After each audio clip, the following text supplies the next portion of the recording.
Welcome to the Becoming a Pilot podcast, where we share first-hand experiences, practical advice, and insights from pilots at every stage of their journey.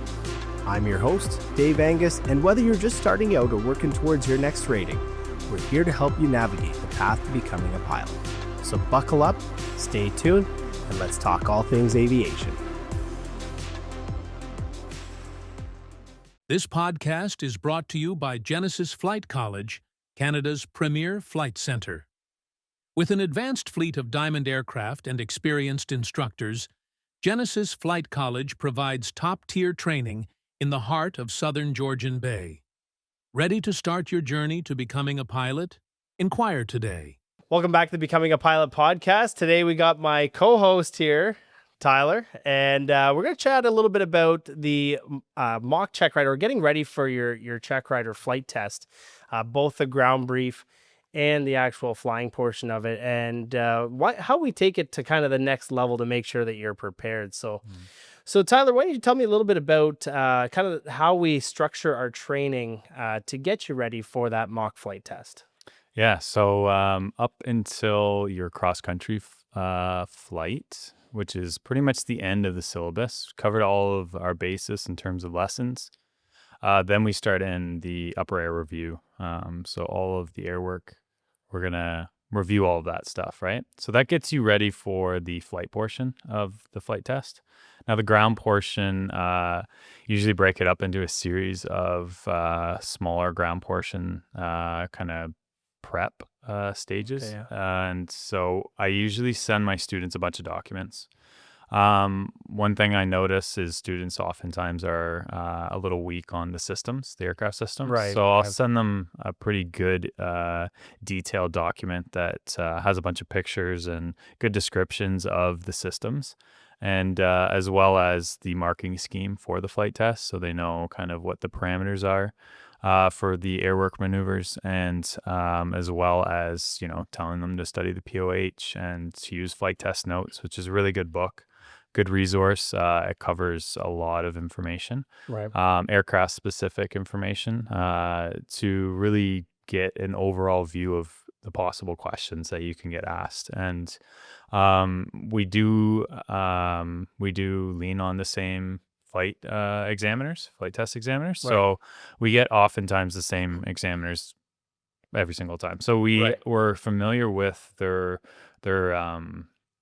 questions and their testing style. Right. Yeah. And we get a lot of feedback. So we have a closed loop there in terms of how the examiner expects the student to come prepared, and as well as preparing the student the best we can to alleviate some of the stress of the flight test, because of course it's a very stressful day. So we go through the exact same procedure that the flight examiner will, with the ground portion, a long 2-hour, sometimes 4-hour ground session, and then a real flight test, simulated flight test, Right. marking it the same way. Yeah, I think that's a big. We have one examiner that is exclusive to here, and then we have a couple that come in, but it's always the same ones. And the importance to that, like you were alluding to, was that they can give us the feedback, right? And as instructors, that helps us put out a better candidate.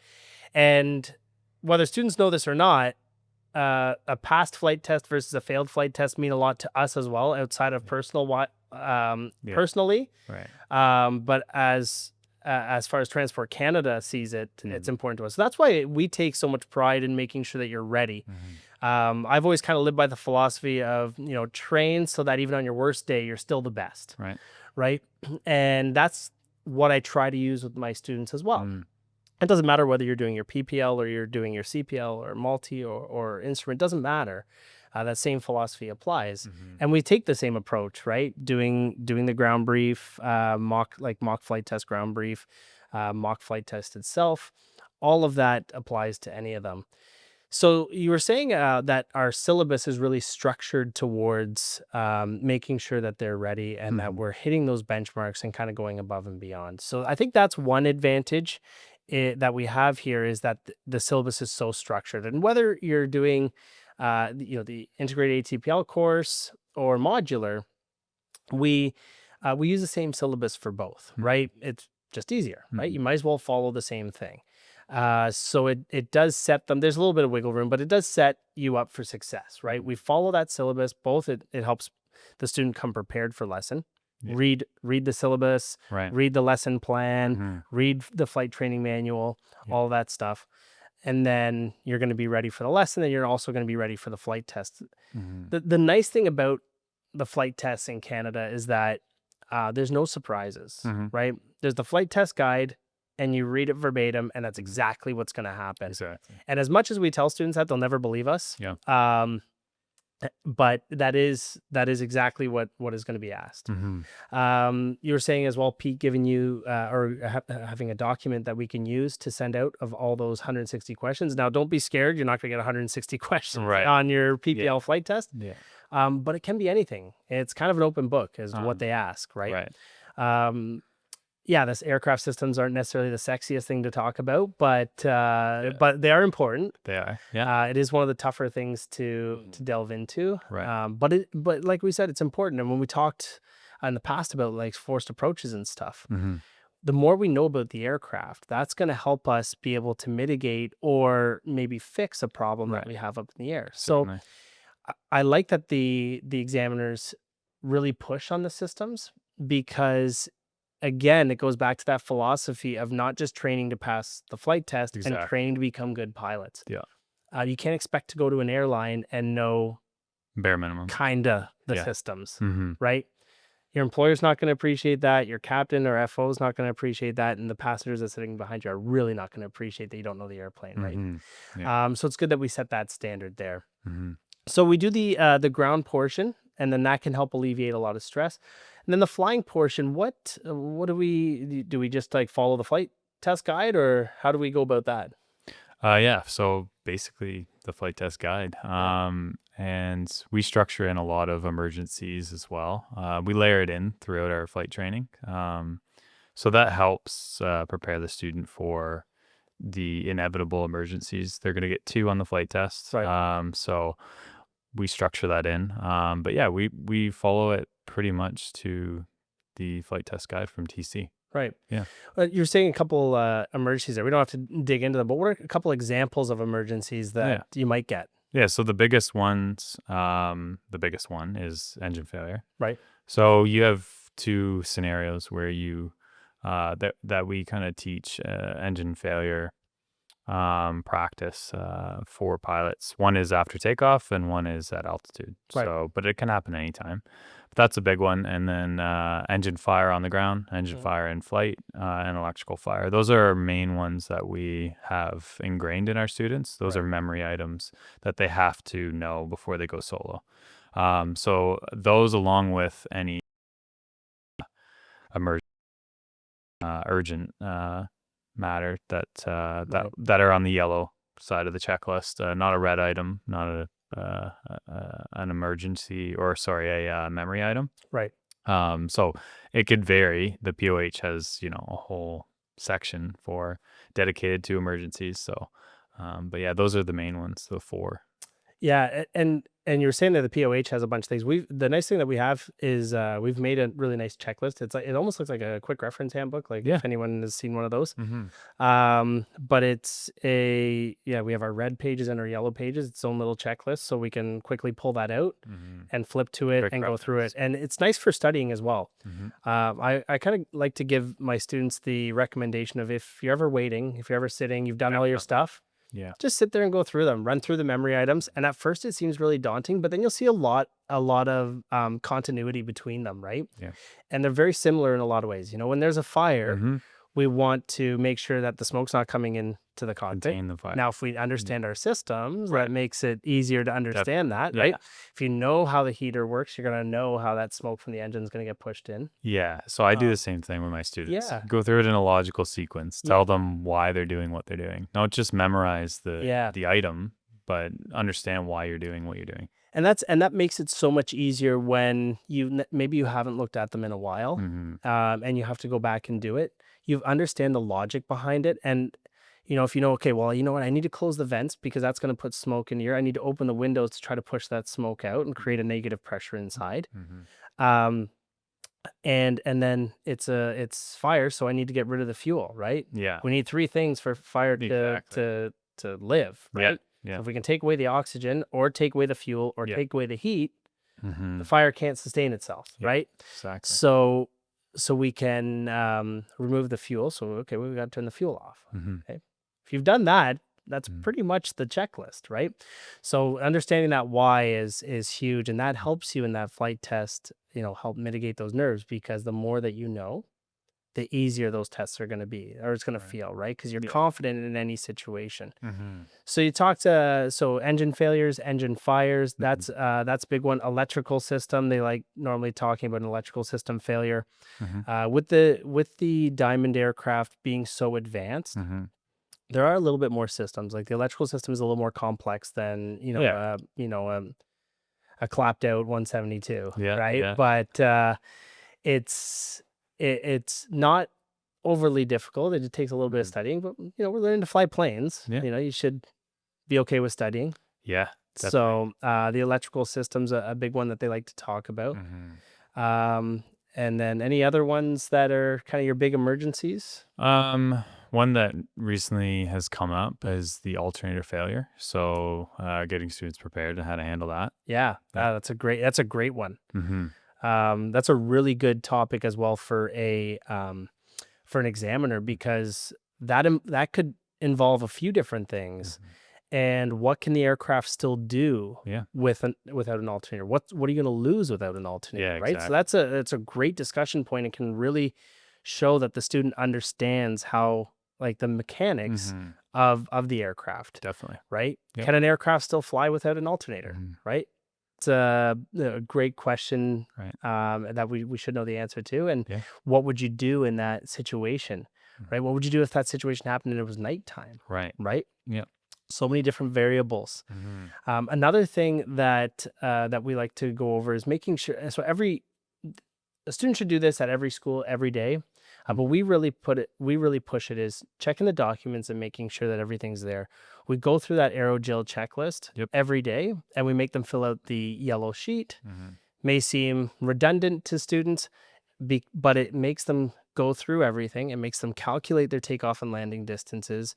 It reassures that they've done their weight and balance, that they've gone through the weather, all of these different things that are so important for every flight from now until the day you stop flying. Yeah, so that ties it right back to the flight test. So Exactly. everything that we're doing with them on a daily basis sets them up for the tone of the flight test. So Right. it's not really out of the norm. They're already practicing a lot of these skills. Yeah. We're just honing them in and sharpening them up for the flight test. Right. Yeah. And I think the big picture of everything is just that we want them to know what to expect, because when you know what to expect, it can help ease the nerves. Mhm. Right. Until this day, like at the end of this month, I've got my flight instructor renewal, and I will be very nervous the day Yep. before. Yeah, of course. We learn how to deal with that, Mm-hmm. but with knowledge, dispels that fear, right? Yeah. Yeah. So that's why we take a lot of pride, and we put a lot of emphasis on that mock check ride, so to speak, right? Definitely. Making sure that we cover all the bases. Mm-hmm. And I always like to say I can't remember, actually, it was my first my PPL examiner. Mm-hmm. He came in, and he knows that you're nervous. It's the first flight test you've ever done. And he said, okay, up until this point, your instructor has tried to fail you. That's their job. Find your weaknesses, exploit them, and fix them. My job is to pass you. I don't want to fail you, right? Definitely. So I'm going to find what you do good. Yeah. And that's what I'm going to mark you on. And I'm not looking for what you do bad. Mm. So that helped ease my nerves going into it. I was like, okay, yeah. So when my instructor for the last 3 lessons has just ridiculed everything that I've done, that's good positive reinforcement for sure. Yeah. And I think creating a good sense of like camaraderie or a good like personal kind of connection with the examiner. Right. As soon as you meet them, examiners aren't they're not machines. They like to talk and have conversations. So oftentimes I find that what eases your stress levels is kind of finding a mutual ground with the examiner, Yeah. and maybe discussing just like personal stuff, Sure. and oftentimes that'll eat up a little bit of the time in the ground, which They tell all the tricks. Don't tell the tricks. well, tips and tricks, Yeah. but usually that helps calm your nerves, and it sets the tone up. If you have a successful ground portion, the flight test, it sets the tone for the flight portion, and if you know all your stuff on the ground, the examiner's not going to drill you as hard. But if you start digging yourself a hole, trying to discuss something that maybe you're a little weak on, that you could have prepared better for, they're going to pick up on that right away. Yeah. But if you know your systems, if you know how to explain, the speeds for the aircraft, and describe the POH, and all the documents required on board, etc., it sets up the tone for the rest of the flight. So if the ground portion goes good, chances are the flight will go good as well. Right. And this all kind of ties back to the flight test guide, right? Yeah. The flight test guide spells out exactly what's going to happen. There's no guessing needed, which is nice. So my biggest word of advice to any student is just read that flight test guide, know it intimately, Definitely. and that's exactly what's going to be asked on it. And it's actually going to be one of the first questions, other than let me see your student pilot permit and getting your license number and all that. Yeah. Next thing is, have you read the flight test guide? And actually, as for the examiners, if you say no, they have to give you time to read it. So you have to know it. Right. But you should know it, and you should start reading it right from the beginning. Why not read it every lesson that you do? It spells out every lesson. You're going to do stalls this day? Let's read it. What's the standard? What is the aim? What's the passing standard? Now I need to know what that is. And that's really important. And just kind of in closing, you were talking a little bit about finding common ground with the examiner. Examiners, to get to that point, had to be instructors. Right. So deep down, they love to teach, right? And I always go into every test as a lesson, right? What am I going to learn today? What can I take away from this? Now, as myself, how can I become a better instructor? Because everyone's got their strengths and weaknesses. I love flying with Kevin, because his way of breaking it down and going simple to complex Definitely is so good. Yeah. And so if any time that I can go up and just learn from him, it really helps the way that I teach. Because sometimes we forget, like, oh, it's a stall. It's easy. Just get yourself into a stall, put the nose down, add some power, and get away. But we got to look at, well, this student has never done this before. So he does a really good job at breaking that down and keeping it simple. So, but all examiners are like that. They love to teach. That's why they're still in the flight training environment. So use them and learn something. And if you make a mistake, don't worry about it. Don't beat yourself up, because a big thing that they're looking for is how you overcome that adversity. You know what? Maybe you broke altitude a little bit, but you corrected it. You fixed it. And now the next exercise, your altitude was perfect. Okay. So now you've overcome that. You didn't let it get the best of you.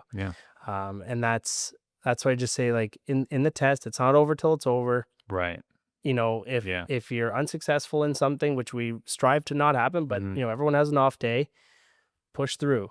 Do well on the next exercise and the next one, and maybe you got to go up and just do one exercise, and it's not the end of the world. It happens. But if you just let it snowball and get out of control, obviously that's going to lead to bigger issues. So and we try not to get there. Try not to get to that point, but Exactly. And I tell my students too, I say, even the small things, right? Like, all the little things add up, and that will, negatively affect your overall grade. But just simple things like a lookout before you turn, right? And like you said, it's not over till it's over. So don't assume that, oh, I screwed up my slow flight and, it's a wash now. And, you carry that into the next exercise, and then you get a poor grade on that one.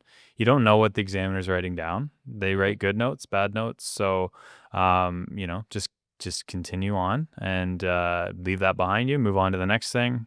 Fresh perspective, and try to do the best that you can, for sure. Yeah, and I think just kind of to end it here, is I find the biggest feedback that I get from our students is that the flight test is what they expected, and that's the biggest thing, right? They go into the flight test, they knew what it was about, and they were able to just perform. complete it, and move on. So The that's the biggest thing. Yeah, and the pat on the back for the instructor is the student coming to you afterwards and saying that was much easier than I expected. Yeah, Because you've prepared them, you've over prepared them, Yeah. and you've set them up for success, and you know, and they went into it knowing exactly what they were going to expect. So Awesome. Yeah. Perfect. Well, thank you. Thank you. And yeah, the conversation of flight tests is always a daunting one. Yeah. But yeah, just always, like we said, get back to that the flight test guide, Yeah. and always strive to just be the best, so that when you're at on an off day, you're still the best. So Yeah. Couldn't All have right. said it better. Awesome. Awesome. Thanks, Tyler. All right. Thank you. Great.